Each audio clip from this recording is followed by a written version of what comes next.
Bismillahirrahmanirrahim. Elhamdülillahi Rabbil alemin. Ve sallallahu ala Muhammedin ve alihi tahirin. Ve la'nu daim ala a'daihim ecma'in. Bildiyiniz kimi mübarək Ramazan ayının sonuncu cümə günü Beynəlxalq Qüds günüdür və bu bizə bir mühüm məsələdən xəbər verir. Bu aksiya, bu dəstək aksiyası İranda İslam inqilabı baş verəndən sonra təyin edildi və o gündən bu günə qədər hər il əlhəmdülillah müsəlman dünyasında, hətta nəinki təkcə müsəlman dünyasında biz görürük ki, hətta mübarək Ramazan ayı olmayan vaxtlarda, yəni Beynəlxalq Qüds günü olmayan vaxtlarda belə Fələstinlilər nə qədər zülmə məruz qalırsa, müxtəlif ölkələrdə vicdan sahibləri, hətta Amerikanın özündə, hətta Avropa ölkələrində, xristian ölkələrində, müsəlman ölkələrindən əlavə Fələstinlərə olan zülmü qınayırlar və məhkum edirlər. Bu mübarək gün əslində bir simvolikdir. Yəni Allah göstərməsin, zülm hər hansısa bir başqa müsəlman ölkəsində olsa belə, Qüds günündən ibrət alıb o şəxsləri də müdafiə etmək lazımdır. Yəni bu cür deyil ki, biz Fələstinləri müdafiə eləyək, amma məsələn fərz elə Allah eləməsin, Livanda həmin hadisələr baş versin, Suriyada həmin hadisələr baş versin, İraqda həmin hadisələr baş versin, o şəxslər, o məzlumları biz müdafiə etməyək, belə olmaz. Zülmü biz məhkum edirik, zalimları məhkum edirik, məzlumu müdafiə edirik, dünyanın hər yerində olursa olsun. Mübarək Ramazan ayının, orucun həmin bu Fələstinliləri müdafiə ilə, məzlumları müdafiə ilə sıx bağlılığı var. O nədir? Biz ötən bəhslərin birində bir hədis qeyd elədik. İmam Sadiq əleyhissalam buyurur ki, İnnəmə faradallahu azza və cəllə siyamə liyəstəviyə bihil ğəniyyu vəl-fəqir. Deyir ki, Allah azza və cəllə orucu vacib eləyib ki, fəqir ilə, varlı ilə kasıb bərabərləşsin. Varlı kasıbın nə seçdiyini bilsin, ona kömək eləsin və bərabərlik əmələ gəlsin. Sonra buyurur ki, buna görədir ki, varlı acılığın dərdini çəkmir. Acılıq nədir bilmir ki, kasıba rəhm eləsin. Niyə görə? Li'ənnəl ğəniyyə kulləmə əradə şeyən qadərə aleyhi.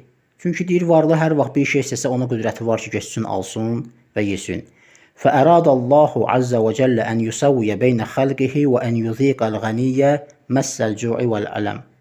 Məssəl-cu'i vəl-ələm liyariqqa aləd-daif.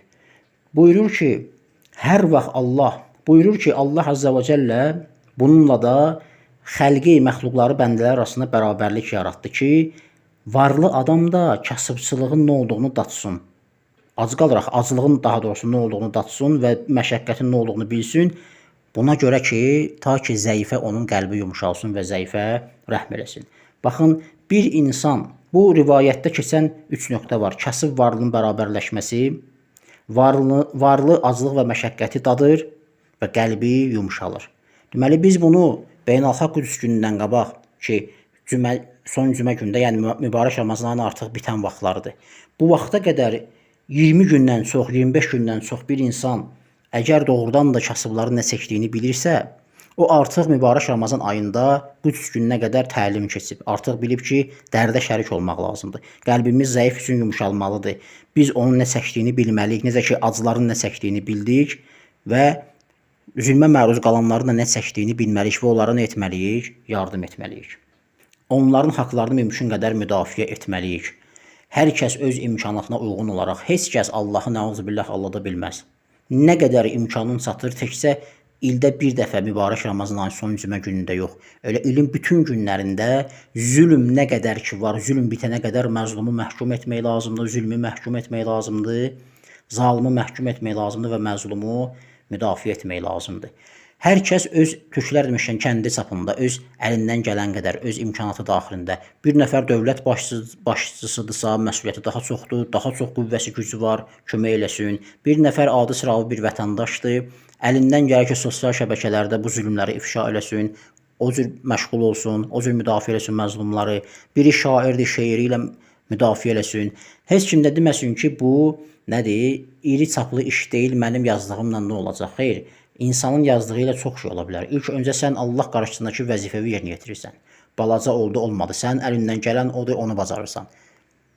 Əlindən sabah böyük bir iş gəlsə, böyük iş bacarırsan, böyük çapda müdafiə etməlisən. Fərz elə mən sadə bir nümunə deyim. Bir nəfər sübh namazını qılanda mübarək Ramazan ayında onun ondan qabaq azan da deyir, iqamə də deyir, namaz qurtarandan sonra xanım Zəhranın səlamullah əleyhə təsbihini də deyir, ondan sonra namazın təqibatını deyir, mübarək Ramazan ayının dualarını oxuyur, sünnə namazı qılır, müstəhəb namazı qılır, nafilə qılır, ətraflı şəkildə ibadət edir. 20 dəqiqə ibadəti çəkir. Bir nəfər də yuxuludur və yaxud eləyə bilmir ki, bu qədər müstəhəbbə əməl eləsin, ancaq namazın vacibləri də kifayətlənir, namazını qılır, gedir, işini görür. O vacib miqdar onun boynundan düşürmü? Xeyr, düşmür. Az olduğuna görə onu atmalıdırmı? Xeyr, atmalı deyil, vacibdir, yerinə yetirməlidir. Allahın boynunda, onun boynuna qoyduğu təklifdir. Məzlumları müdafiə etmək də bu cürdür. Azdırsa, az miqdarda elə. Məzlumları müdafiə edən şəxs də zalimlara əsla kömək etməməlidir. Baxın, Məkasib kitabı var. Fiqh sahəsində Şeyx Ənsarinin rahmehullah böyük şiə alimin yazdığı kitabdır. İstidlali fiqhdir, hövzələrdə tədris olunur. Əl-Muharrəmə bölməsində belə bir rivayət keçir, belə bir hadisə nəql olunur ki, bir nəfər alimdən soruşur ki, mən dərziyəm, zalim bir nəfər üçün paltar tikirəm. Mən belə etdiyim halda zalıma yardım etmiş oluram, yoxsa yox? Çünki bizim fikrimizdə var ki, dinimizdə var ki, zalıma yardım etmək olmaz. Zalıma yardım edən zülmdə şərikdir. Bu şəxs deyir ki, mən belə olan halda zalıma yardımmı edirəm? Alim ona deyir ki, o zalıma o kəs yardım edib ki, sənə o zalım üçün paltar tikməyin üçün iynə, sap, parça satıb. Amma sənə gəldikdə isə sən zalımın özüsən. Yəni, sən zalıma paltar tikirsən ki, o soyuqda qorunsun, xəstələnməsin. Sən elə zalımın özüsən. Sənə zülmdə kömək eləyən kimdir? Sənə həmin o paltarı tikmək üçün parça, iynə, sap satan şəxsdir. Yəni, zülmə etiraz etmək, zalımı tərk eləmək, zalimlə mübarizə aparmaq İslam dinində bu həddə mühüm bir məsələdir. Necə ki, İmam Sadiq əleyhissalam mübarək hədislərin birində buyurur, Təhdibül Əhkamda da gəlib bu, səhifə 175-də, Əl-Kəfi kitabında da gəlib, cild 2 səhifə 164-də, hədisin rəqəmi 5, Darul Kutub-el İslamiyyə tərəfindən çap olunan nüsxə. Hədisdə buyurulur ki, mən səmi'ə rəculən, Peyğəmbər sallallahu aleyhi və səlləm buyurur ki, mən səmi'ə rəculən yunadi ya ləl-muslimin. Hər kəs, ey müsəlmanlar, dadıma çatın nidasını edən bir şəxsi görsə, fəliyə eşitsə, fələm yucibhu, ona cavab verməsə, fəleysə bi muslimin, o müsəlman deyil.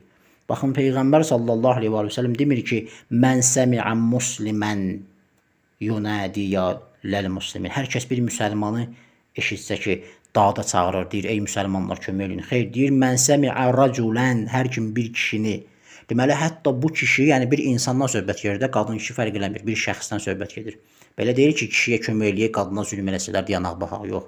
Hər kim bir şəxsə, bir insana zülm edildiyini görsə və o dad eləsə ki, mənim köməyimə çatın, hər sahədə, istər kasıbçılıqda, istər zülm görsün və s. Orada müsəlmandan söhbət gedir, bir insandan söhbət gedir. Deməli, hətta və hətta biz görsək ki, hər hansısa bir Məsihiyyə, hər hansısa bir Yahudiyə zülm olunur, onun zülmünün qabağını almaq lazımdır. Çünki bir insana, bir Allah bəndəsinə zülm olunur. O ki qaldı bir müsəlman olsun və o ki qaldı bir müsəlman olsun və körpə olsun, müsəlman körpəsi olsun, müsəlman balası olsun. Hər kəs özünü qoymalıdır o şəxslərin yerinə, məzlumların yerinə və özü əlbəttə istəyər ki, kimsə gəlib ona kömək eləsin. Ona görə də o da çalışmalıdır, məzlumlara kömək eləsin. Allah Azza və Cəllə bizim vasitəmizlə məzlumların dadına çatsın və zalimların zülmün yer üzərində kökünü kəssin. İlahi əmin. Velhamdülillahi Rabbil aləmin və sallallahu ala Muhammedin və alihi tahirin.